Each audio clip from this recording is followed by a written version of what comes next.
Hello everyone, my name is Ilham Ramadhani.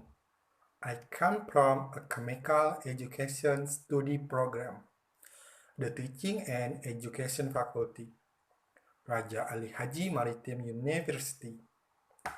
Here I will give a glimpse of info about maritime phenomena related to chemistry.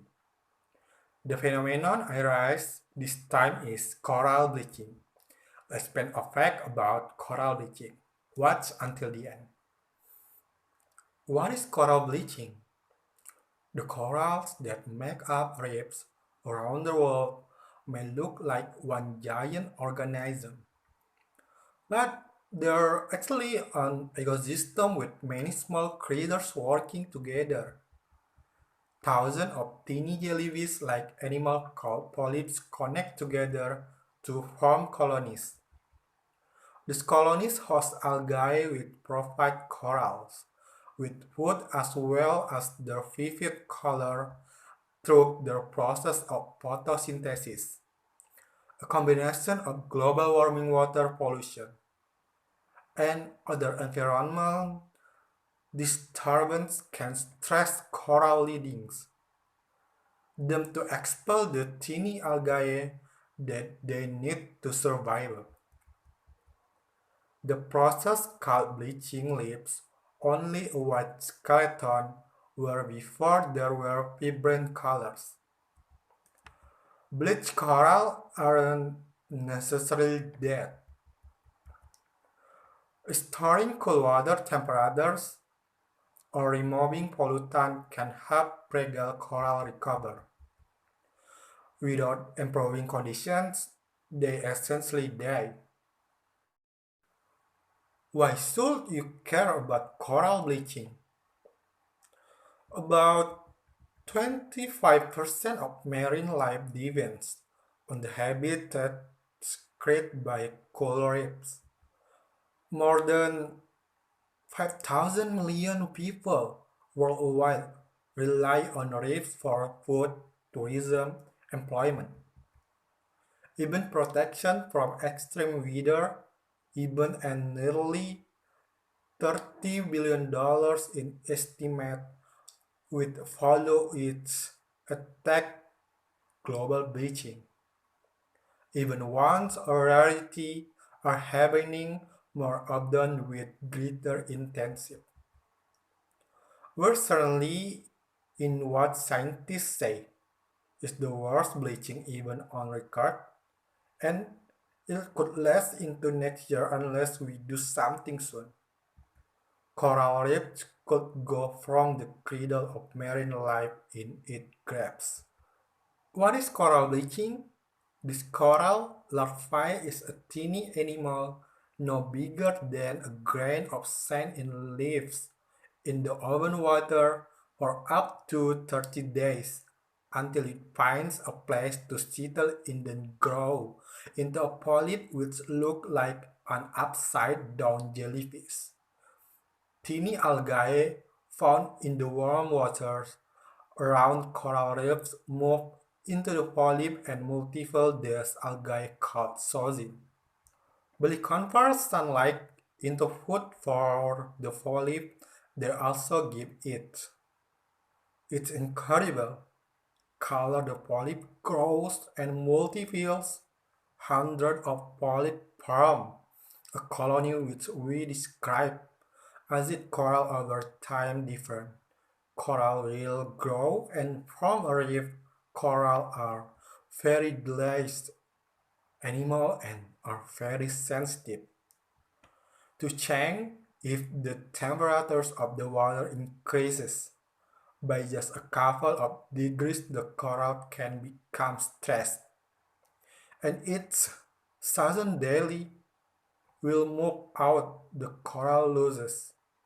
It means source of food and it colors this coral bleaching mess. Coral bleaching can happen when the sea stays warm for too long and huge areas of coral reef can be affected if in the sea temperatures return to normality quickly enough, the coral can recover, but if it stays hot for too long, unbleached coral will die. Coral bleaching is happening more and more often due the climate change. Coral bleaching is affecting beautiful places like the greatest barrier reef. Our daily activities are contributing to climate change, and putting coral reefs at risk will can all reduce our impact by adopting reef-friendly habits like saving energy by turning off unused light and appliances, avoiding unnecessary journey, reusing and recycling products. Whenever we can, if we take action. Today, we can help keep the greater barrier colorful, healthy, and full of life. Okay, let me tell you some story. This is a Frank. Frank is 400 years old. Yes, who lives in the Great Barrier Reef. He is so old, and he is surrounded by his grandkids. But what is a coral actually? Corals, like Frank, are in a way an animal, a plant, and a rock at the same time. The individual animals who form a coral are very similar to a jellyfish, and just like a jellyfish, they have something tentacles that they use to catch prey. The main difference between a jellyfish and a coral is that a coral can produce a skeleton made of limestone with a slowly light layer formed layer over many years. But coral-like sprang are more than this. In fact, they are solar powered animals. Instead of photovoltaic panels like we use, coral have microscopic algae living inside their body which harvest the energy of the sun and produce food for the coralline, the form of sugar. In action, the coral gives a step home and some nutrients to its guests. The coral are what gives color to the coral, and without algae, a coral becomes transparent and appears sweet because it reveals in the limestone skeleton. The relationship between a coral and its algae is so important that we call it coral reefs will simply not exist. Okay, going back to Frank. That guy has seen things. He was already a big coral when Captain James Cook passed by his reef in the years 1770 in his 4,000 years of life. Frank saw the ocean change quite a bit, and not in a good way, especially in this last century. Frank noticed the ocean getting gradually warmer, dirtier, and more acidic. But Frank is big and tough. He dealt with without major problems. But things start to get seriously dangerous in the years 1998 with the first ever of mass coral bleaching. On the GVR coral bleaching events are becoming more and more frequent as a result of warming ocean due to our greenhouse gas emissions.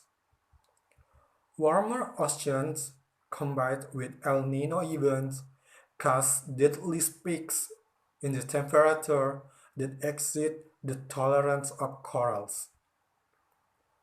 If it stays too hot for too long, corals get some sort of heat stroke and expel the algae directly of the for food and bleach. If it doesn't get any cooler quickly, corals literally starve to death. Frank survived the first two mass coral bleaching events, where many other corals did not, and overall the GVR was able to bounce. However, in 2016, things got a lot worse. The spike in temperature caused by a strong and El Nino was so extreme that it caused the whole northern section of the GBR to bleach, Frank included. Frank tried to fight back and resist, but it was just too hot. Frank passed away, and now all is left of him is a white skeleton. The once thriving and incredible colorful reef become an eerie landscape of death. Is there a future of Frank? Grandkids? Will the year bounce back? Maybe. If we are lucky, it will, but scientists predict in the if the trend of ocean warming continues, the spike in temperatures, like the one who killed Frank, will become the norm by mid-century, and the reef will simply have no time to recover within bleaching events. Can we do something about this? Yes, we can. We still have time to avoid the worst climate change scenarios. All we need to do is to reduce greenhouse gas emissions, and everyone can do something. Making difference of is easier than you think. I'll tell you three simple that you can do to contribute to the solution of this problem and give a chance to the coral reefs of the world. First, you need to know that the meat industry is responsible for more greenhouse gas emissions than all transport combined. Cutting down your meat consumption and adopting a plant-based diet make a big difference, and it is something that anyone can do and would actually save your money. Second, go solar and go electric. Power your house and your electric vehicle with the free energy of the sun. And last but not least, register your political party to support serious climate policies and divestment from fossil fuels. The future of the Great Barrier Reef is in your hands. That is about coral bleaching and my telling story to you. See you next time.